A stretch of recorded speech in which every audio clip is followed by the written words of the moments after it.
What is up, you guys? We are here for our weekly energy oracle forecast. Just taking a look at the week ahead to see what kind of energy we will be living and moving and having our being in. Usually corresponds with the weekly Torah portion. And speaking of, last night's Secret Teachings of Jesus episode actually lined up with this week's Torah portion again. When I watched the Daily Zohar this morning, I couldn't believe it. So crazy. So if you guys didn't see that episode recently, there was a series that I did, The Inner and the Outer. And so there were some links to different external resources and information and videos, but there was also one of the videos I just kind of shared some of the Kabbalah teachers from the Kabbalah Center and some of their commentary through the week that really had been lining up with our lessons. And so if you watched that, you might have seen Eitan Yardini's Daily Zohar lessons, which are the Zohar's spiritual mystical commentary on the weekly Torah portion. And so if you wanted to have access to that, I think you might be able to access the Daily Zohar for free by just signing up at the Kabbalah Center with your email. If not, a membership is $49.99 a month, and I have never regretted it. There's more classes going on all the time, and just deep wisdom videos and articles, more than you'll ever be able to consume. But the high holidays, you can always stream for free. So that's a great resource that I love. All right, so let's get into it. So this is interesting because I think Mercury's going retrograde soon. It'll be interesting to see when that is. Actually, let me see if I can look at my little astrology journal here. Let's see, because I think it's this month coming up. Mercury stations retrograde on the 17th. So I think that's this week. So the themes of Mercury are going to be highlighted about how we are communicating our message, right? And how we're communicating our truth to the world, and ideas and creative flow and things, using the media to get the message out, learning and putting, the parts and pieces together, and understanding the patterns of how things and their interworkings work together. So for instance, instead of Mercury sort of dicking us over and making us rake through our entire history like we have been in the past, I think that this time it's helping us hone in our new ideas and our new consciousness and our new ways of sharing what we think and feel. And so we're now now that we've had our recent, mindset shift, we've got our new soul coming online, we've got our Capricorn full moon helping us release old habits, and we're starting to embody that new higher version of self, that new up-leveled self. And so now this is the activation that helps us where our interests and our curiosity is concerned, where we feel adventure and we want to learn. That's going to be highlighted. Our interests and our mental stimulation is going to be renewed, and it's we're going to have all these new ideas and ways to communicate those ideas. However, we do need to be aware that we don't want to get too analytical, right? And we don't want the ego to get in the way about how we communicate, right? We want to communicate consciously. Whenever we're sharing our truth, we have to ask ourselves where we're coming from. Are we trying to build up? Are we trying to heal? Are we trying to bring unity? Or is this tearing apart, causing division, tearing others down? At the same time as, people out there sharing the truth and learning how to be compelling in their communication and how to deliver important messages right now. There are also people using their communication, their power of communication, the power of words to tear people down and to threaten people with violence and spread lies and deceit. So it's like we're seeing the power of our mouth. We're seeing the power of our words, and our mouth and our words have the power to heal or kill. We have the power of life or death in our tongue. And so we have to be really conscious of how we're using that and how what we're spreading and what we have coming out of our mouth, because we're either planting the seeds of life and fruitfulness that we want to bear fruit, or we are planting seeds of chaos and calamity and dis-ease and destruction. So having that become hyper aware. Also, if you are like tweaking your like social media platforms, you might be like kind of catching on to new ways that you might be effective online, or someone might give you some insight as to how you can be more algorithm friendly, or maybe you're restructuring how you like how your platform relates to your audience. Like maybe you're restructuring or rebranding your platform, right? So this would be a good period of time to plan, to think things out, to strategize, but maybe not to feel like you have to launch right now. Remember, recently we were discussing about how the next month or two would be great for that behind the scenes pre-production work, and then planning on the launch, when things are universally launch friendly, which is like end of summer, fall, when people are getting back in their routines. Right now, everything's like, up in the air. Industries are slow, so people are either using their money to travel and do summer leisure, or they're saving. They're running around outside, doing all kinds of things. They're not in their normal routines. And so they're not investing their time and their resources and their energy in the same things that they do throughout most of the year.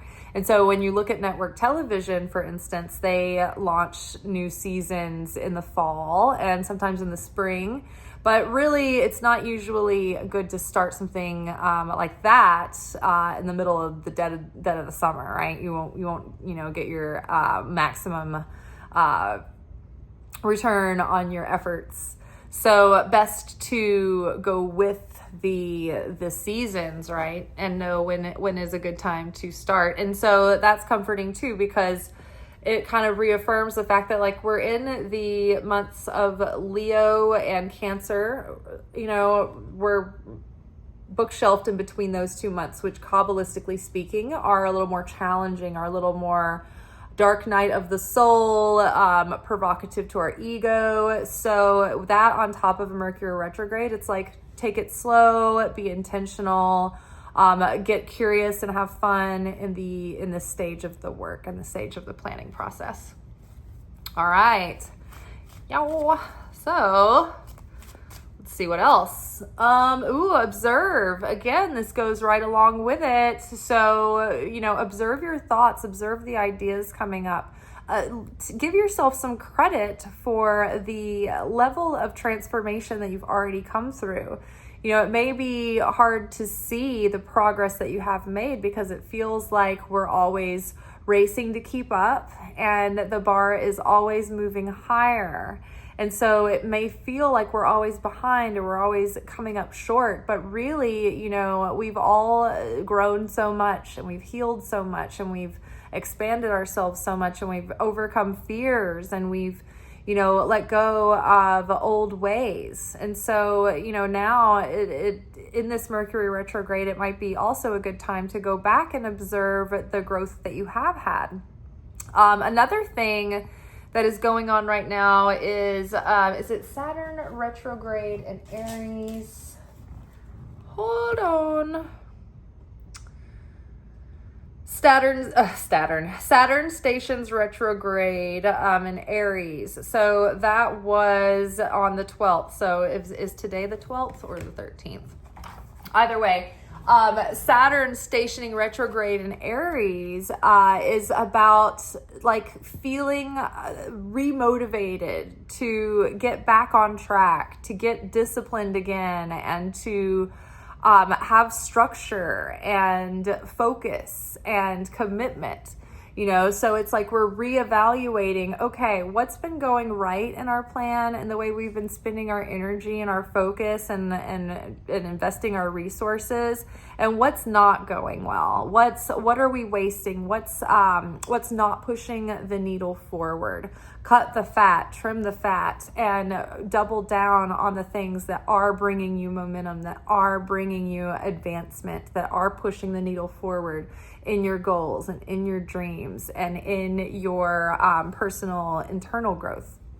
So that's really great. If you follow me on Instagram, in my stories at this very moment, so it's about 8:00 p.m. Central Time on Sunday night. So if you catch this within the next 20 hours or so, 15 hours or so, there is a really great astrology post from Ruth Namaz from the Kabbalah Center about Saturn in retrograde, and it's got some really nice bullet points. But she's a really nice, good astrologer, Kabbalistic, really focused on the internal work and how we can develop ourselves. So that she's a great person to follow to keep up with the astrology in a really digestible and applicable way. And it's always really positive instead of like some people can be kind of sensational and catastrophic. I love this. We're awakening, and look at this repetition of theme here with these sunflowers. Sunflowers represent new vitality. They follow the sun. They keep their face to the sun, and they keep their focus on the light. And so we too are stronger and more protected even, and more blessed when we keep our head up and we look to the Creator, and we keep our chin up in hopefulness and positivity and positive expectancy for blessings to occur, and for us to be guided and protected through even times of darkness and uncertainty and challenge. So we are looking up to the Creator, not downtrodden, looking to ourselves to solve everything, but we're looking up and out to invite in that divine guidance, that divine inspiration, that divine help. And that is the awakening. That's what brings us into unity with the Creator. It's knowing that we ourselves are an empty vessel, but we want to open to channel that light through, right? We can't do it all on our own. We exhaust ourselves. Here we have the moon. This is the realization here in our awakening that we are a bag of bones with a little flesh bag stretched over our little skeletons. And we have no light of our own. We're the vessel, right? What breathes life into us, what gives us that animated vitality is the Creator. And so just like the moon has no light of its own, but the sun is an eternal source of light. The moon reflects the light of the sun. The moon can be waning and waxing and changing and fluctuating. It's not eternal like the sun. It's not constant. The sun is like God. The sun is like the Christ, radiating everlasting love, unconditional, unwavering, unfluctuating provision, unfluctuating, constant, uninterrupted support, inspiration, guidance, nurturance, sustenance. But we either can open ourselves up or cut ourselves off depending on our vibe, our consciousness, our actions.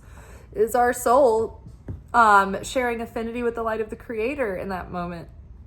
Are we reflecting the image of the Creator? If so, we will have vibrational affinity with the Creator, and the Shina, the Spirit of God, can come close to us, can draw near and fill us with that protection and that blessing and put us in that flow. Whereas if we are suddenly thrown out of affinity with the light of the Creator by becoming reactive and affected by our environment and buying into the illusion and not trusting that the creator has it under control, so we can pause. We don't have to be reactive. We can be proactive and respond with choice, but we don't have to reflexively react out of fear or FOMO or temptation, right?